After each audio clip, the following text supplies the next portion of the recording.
ತಾಲೂಕು ನಾಗಲಮಡಿಕೆ ಹೋಬಳಿ ಬಿಕೆಹಳ್ಳಿ ಗ್ರಾಮದ ರೈತ ಗೋಪಾಲಪ್ಪ ಎಂಬುವರು ಸಾಲಬಾಧೆಯಿಂದ ಸೋಲಾರ್ ವಿದ್ಯುತ್ ಸರಬರಾಜಾಗುವ 400 ಕೆವಿ ವಿದ್ಯುತ್ ಕಂಬವೇರಿ ಆತ್ಮಹತ್ಯೆ ಮಾಡಿಕೊಳ್ಳಲು ಯತ್ನಿಸಿರುವ ಘಟನೆ ನಡೆದಿದೆ.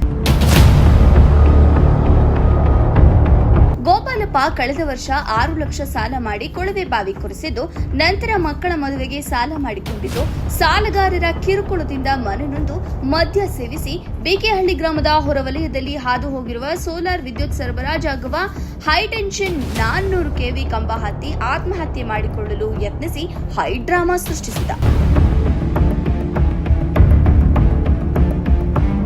ಕಂಬವೀರಿದ ವ್ಯಕ್ತಿಯನ್ನ ಅಕ್ಕಪಕ್ಕದ ತೋಟದ ಜನ ಕಂಬ ಹತ್ತಿರುವುದನ್ನು ಗಮನಿಸಿ ಪೊಲೀಸ್ ಮತ್ತು ಅಗ್ನಿಶಾಮಕ ಇಲಾಖೆಗೆ ಮಾಹಿತಿ ತಿಳಿಸಿದ್ದಾರೆ. ವಿಷಯ ತಿಳಿದ ತಕ್ಷಣ ತಿರುಮಣಿ ಪೊಲೀಸ್ ಸಿಬ್ಬಂದಿ ಮತ್ತು ಪಾವಗಡ ಅಗ್ನಿಶಾಮಕ ಇಲಾಖೆಯ ಸಿಬ್ಬಂದಿ ಘಟನಾ ಸ್ಥಳಕ್ಕೆ ತೆರಳಿ ಆತ್ಮಹತ್ಯೆ ಮಾಡಿಕೊಳ್ಳಲು 120 ಅಡಿ ಹೈಟೆನ್ಷನ್ ಎಲೆಕ್ಟ್ರಿಕ್ ಕಂಬದ ಮೇಲಿದ್ದ ವ್ಯಕ್ತಿ ಮನವೊಲಿಸಿ ಹಾರ್ನೆಸ್ ಬೆಲ್ಟ್ ಹಾಗೂ ಹಗ್ಗಗಳ ಸಹಾಯದಿಂದ ರಕ್ಷಣೆ ಮಾಡಿದ್ದಾರೆ. ವರದಿ Nandish Naik, Pavagada, street TV news.